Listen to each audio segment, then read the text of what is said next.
Dhanik Bharat Educational Institutions, Inter, IIT, JEE, NEET, admission opened. Afghan పై భారీ score చేసింది భారత్. 50 ఓవర్లో Bharat score 402గా ఉంది. ఇక ఆల్అౌట్ అయ్యే సమయానికి భారత్ స్కోరు 402. ఇక ఇప్పుడు ఆఫ్ఘాన్ ముందున్నటువంటి టార్గెట్ 403 పరుగులు.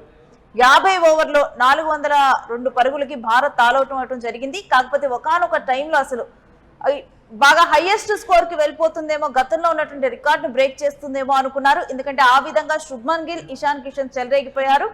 గిల్ 154 పరుగులు చేశాడు, ఇషాన్ 125 పరుగులు చేశాడు, రోహిత్ 48 పరుగులతో శుభ ఆరంభం ఇచ్చాడు. ఇక శ్రేయస్ 26 పరుగులు, సుందర్ 19 పరుగులు చేశారు.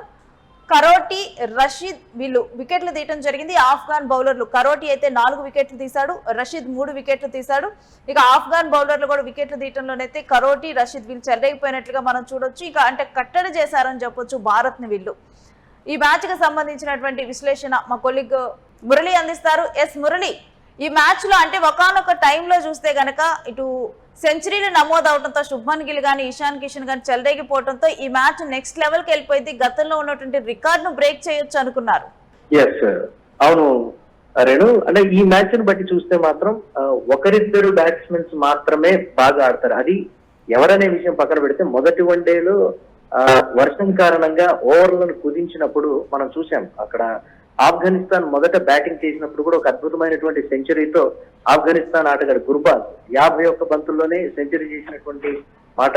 ఆ టైంలో కూడా కెప్టెన్ ఇన్నింగ్స్ ఆడాడు గిల్.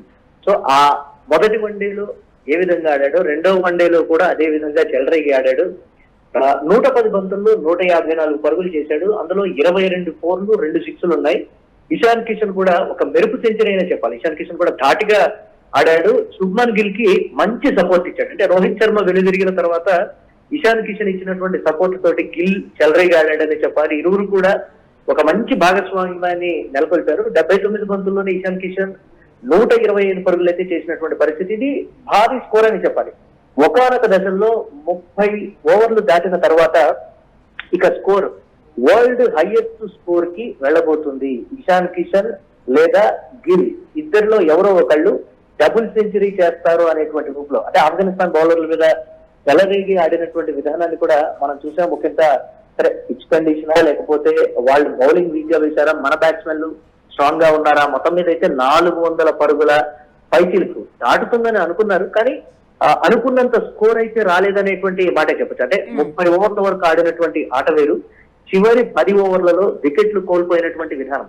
రోహిత్ శర్మ మీద ఎక్స్పెక్టేషన్స్ ఎక్కువగా ఉన్నాయి. సో 48 పరుగులతోటి తను ఒక మంచి ఇన్నింగ్స్ ఆడాడని చెప్పాలి, ఒక మంచి స్కోర్ చేశాడని చెప్పాలి. శ్రేయస్ అయ్యర్ పర్టికులర్ గా చాలా మ్యాచ్ల తర్వాత, అంటే చాలా ఒక మంచి గ్యాప్ తర్వాత తను కంబ్యాక్ ఇచ్చాడు. శ్రేయస్ అయ్యర్ నుంచి ఒక మంచి నాక్ అనేది ఎక్స్పెక్ట్ చేశాడు.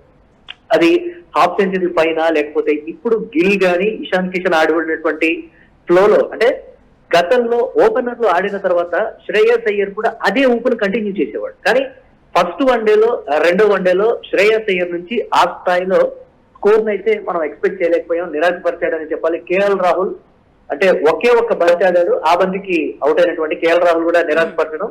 వాషింగ్టన్ సుందర్ మాత్రం 19 పరుగులు చేశాడు. అంటే మిగతా డౌన్ లో ఉన్నటువంటి ఆ బ్యాట్స్మెన్ల గురించి మనం పెద్దగా ఎక్స్పెక్ట్ చేయలేం. బట్ ఈ ఆర్డర్ వరకు కేఎల్ రాహుల్, వాషింగ్టన్ సుందర్, యశస్వి జైస్వాల్ గురించి కూడా మనం పర్టికులర్ గా మాట్లాడుకోవాలి. అతను కూడా కొంచెం గ్యాప్ తర్వాతే వచ్చాడు. ఒక మంచి అవకాశం, సరే అది ఆఫ్ఘనిస్తానా లేకపోతే ఇతర కంట్రీ అనే విషయం పక్కన పెడితే ఒక మంచి అవకాశాన్ని యశస్వి జైస్వాల్ ఈ 2 వన్డేల్లో సద్వినియోగం చేసుకోలేకపోయాడు అనేది ప్రధానంగా వస్తున్నటువంటి మాట. భారత్ మీద ఒక విమర్శ అయితే ఉంది. ఒకరిద్దరు రాణించిన తర్వాత ఆ లెగసీని గాని ఆ ఫ్లోని గాని కంటిన్యూ చేయడంలో మనం ఫెయిల్ అయిపోతాం, మిగతా వికెట్లన్నీ కూడా ఢమాల్లో పడిపోతాయి అనడానికి ఈ మ్యాచ్ ఒక ఉదాహరణ. అంటే సీనియారిటీ ఉన్నప్పటికీ కూడా వాళ్ళు ఆఫ్ఘనిస్తాన్ అద్భుతంగా బౌలింగ్ చేసిందా లేకపోతే మన వాళ్ళు తడబడ్డారా అనేటువంటి విషయం పక్కన పెడితే మాత్రం ఒకరిద్దరు మాత్రమే రాణిస్తున్నారు భారత్ లో. మిగతా ఆటగాళ్లు కూడా అదే ఫ్లోను కానీ కంటిన్యూ చేస్తే ఒక స్ఫూర్తి కానీ లేకపోతే ఒక మంచి స్కోర్ కానీ లేకపోతే కొన్ని రికార్డులు బద్దలు కొట్టేటువంటి పరిస్థితి ఉంటుంది. బట్ ఎక్కడ ఆఫ్ఘనిస్తాన్ ని కూడా తక్కువ అంచనా వేయడానికి లేదు. మొదటి వన్డేలో గుర్బాజ్ ఓపెనర్ ఆడినటువంటి తీరు ఆశ్చర్యపరిచింది. భారత్ లాంటి పటిష్టమైనటువంటి బౌలింగ్ విభాగం ఉన్న ఆ బౌలింగ్ దళాన్ని కూడా గుర్బాజ్ ఒక మాట చెప్పాలంటే చీల్చి చెండాడాడు. 51 బంతుల్లోనే తను సెంచరీ చేసినటువంటి విధానం, గుర్బాజ్ చేసిన ఆ స్కోర్ మాత్రమే ఆఫ్ఘనిస్తాన్ కి మొదటి వన్డేలో కొంచెం మేజర్ గా ఉందని చెప్పుకోవాలి. అలాంటి భారత్ బ్యాటింగ్ ని కంట్రోల్ చేయడంలో కూడా మురళి ఇప్పుడు మనం చూస్తే కరోటి గాని రషీద్ గాని వికెట్లు తీసినటువంటి విధానం మనం చూస్తే గనక ఇటు బ్యాటింగ్ ని కూడా బాగానే కంట్రోల్ చేస్తున్నట్లుగా చూడొచ్చు ఆఫ్ఘనిస్తాన్ కదా. మనం చూడొచ్చు వాళ్ళు చేసినటువంటి బౌలింగ్ టాప్ ఆర్డర్ సంగతి పక్కన పెడితే మిడిల్ ఆర్డర్ నుంచి లోయర్ ఆర్డర్ వరకు ఆల్ అవుట్ చేయడంలో వాళ్ళు అంటే అద్భుతంగా బౌలింగ్ చేశారు. అంటే వాళ్ళకి ఒకరిద్దరు బ్యాట్స్మెన్స్ అవుట్ అయిన తర్వాత వాళ్ళలో ఒక కాన్ఫిడెన్స్ అయితే బిల్డ్ అయిపోయింది. ఎస్, మనం మిగతా బ్యాట్స్మెన్స్ ని కట్టడి చేయగలం, బ్యాట్స్మెన్లు ఈ విధంగా ఆడుతున్నారనేటువంటి ఒక అవగాహనకు రావడం. రషీద్ ఖాన్ కూడా అద్భుతంగా బౌలింగ్ చేశాడు. కరోటి కూడా మనం చూడొచ్చు, తను వికెట్లు తీసినటువంటి విధానం, తన బౌలింగ్ యాక్షన్ కావచ్చు, లేకపోతే పిచ్ ని అతను వాడుకున్నటువంటి సిచ్యువేషన్ కూడా చాలా కన్వీనియంట్ గా ఉంది. బట్ సెకండ్ ఇన్నింగ్స్ లో ఆఫ్ఘనిస్తాన్ మరి ఇంత స్కోర్ చేస్తుందని అయితే మనం చెప్పలేదు. కానీ ఆఫ్ఘనిస్తాన్ పేరిట కూడా రేణు ఒక రికార్డు ఉంది. దాదాపుగా 300 పైచిలకు రన్స్ ఎక్కువ సార్లు చేసినటువంటి టీమ్స్ జాబితాలో ఆఫ్ఘనిస్తాన్ కూడా ఉంది.